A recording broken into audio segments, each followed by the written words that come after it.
We come up with a tagline of local expertise, world-class aspiration. Just for that, because we thought, hey, we are proud to be Malaysian, and the fact that we are doing it here and without having direct contact with overseas, saying, okay, how do you do this? We just do it ourselves. But then at international level, we have people like when we got the award, a lot of the big names, which sometimes we thought, oh, if only they knew we are only like this small compared to. Arman mentioned HOK just now. HKS, this is like the top 5 architecture firm in the US that's probably have few hundred staff. And we were only 20. and coming to us say, you did a good job, congratulations, this is groundbreaking, that kind of thing. So the pride becomes enormous, yeah. But it's also the most outstanding thing that they were saying, because this is our first attempt at doing a medical building. We have no experience before that, and we have HKS who have done a few hundred hospitals complimenting us. That is that shows potential. From our side, we said, yeah, we only design one. What if you get 10? Yeah? That's right. So that tagline becomes our motto at the moment. It basically represents us. We are, at the end of the day, we don't want to go anywhere else. We are Malaysian. We might be exporting our expertise elsewhere. We bring.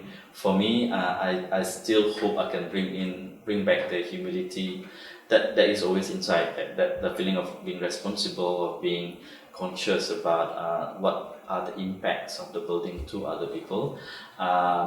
For the brand, we were proud to say that at the end of the day, regardless of anything, my designers are Malaysian, I'm a Malaysian, my partner is Malaysian, we have somebody else doing other things for us, but they were employed to do it. And at the end of the day, when we present ourselves overseas, we still say we are a Malaysian-based company, doing things elsewhere, and that is going to be our base.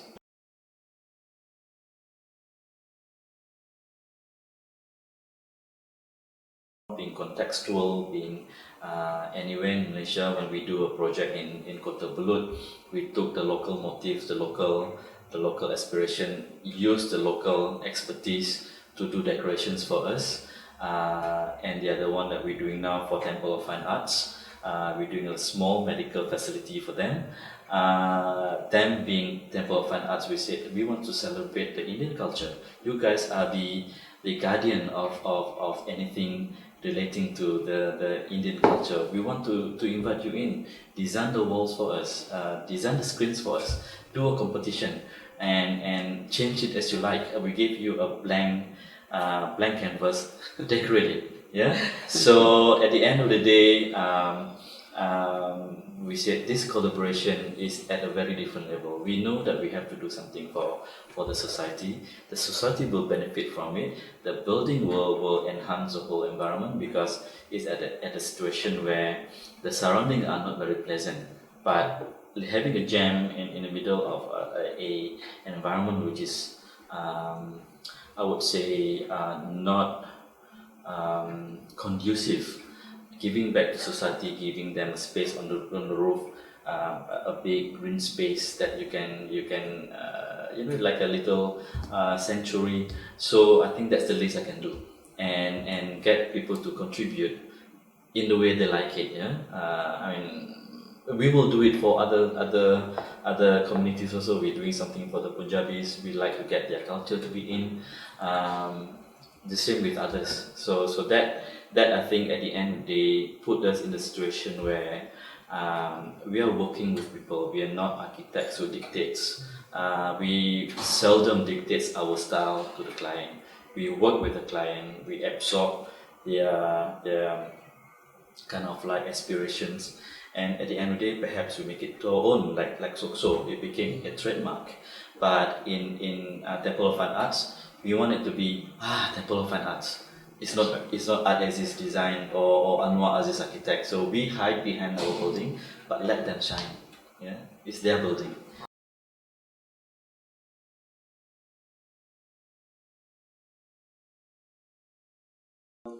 What I would like to see as a brand about us is when people look at our works, it reflects to every single client's and every single group of people that we are working with. For example, Social Rehab Center is specifically designed based on a specific program by Social, which is Return to Work. We know that we have a lot of interaction with the client, with the end user. We know that particular building, the specific needs of that particular building, who is going to use the building. So we design according to that specific needs. That's why a lot of emphasis from the wheelchair, a lot of emphasis for totally access for all. That is the building main design concept behind it is access for all. This is a must.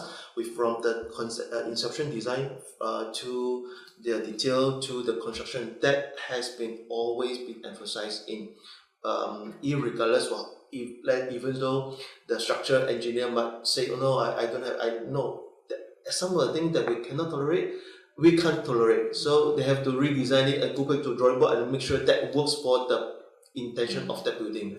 So I like to see us is like what Datuk was saying, we do not emphasize specific style to any building that we are doing, but I would like every single building, when the people is using it, everyone is proud and so comfortable using that, and they say, yes, this is the building for me and for my families, for everyone for using it.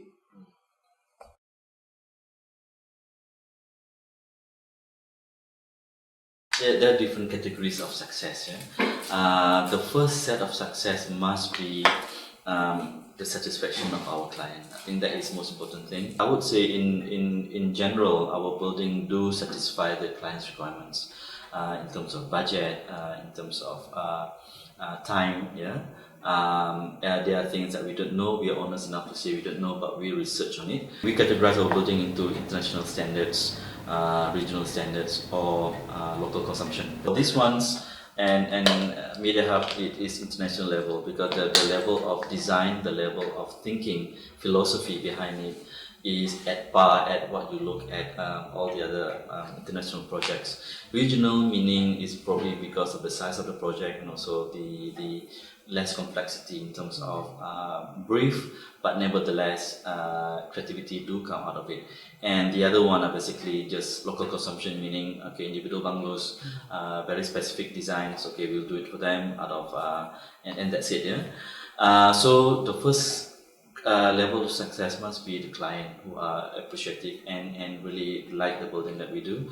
Secondly, the other level of success I would say is basically I'm competitive in nature, so I like to compare the office kind of product against whatever is available. That's where we go into competition, and we saw that we are at certain levels we are successful. At a certain level we are only at shortlisted. So at the end of the day we knew that if we were doing this, the feeling of success from that point of view is there, but it also propels us to do something else because we have that experience. But the other thing which is very important for me is the peer appreciation of the thing that we do. A lot of the big names in architecture, whether it's local, regional, or international level, it's basically because of recognition by other architects. Zaha Hadid or Norman Foster would not go up there if it's not because of good write-ups by fellow architects in architectural journals. I mean, the level of success is basically that. At the end of the day, the ultimate thing for me, my personal level of success is basically if and when I would be able to realize the best ideas that I have into my own building.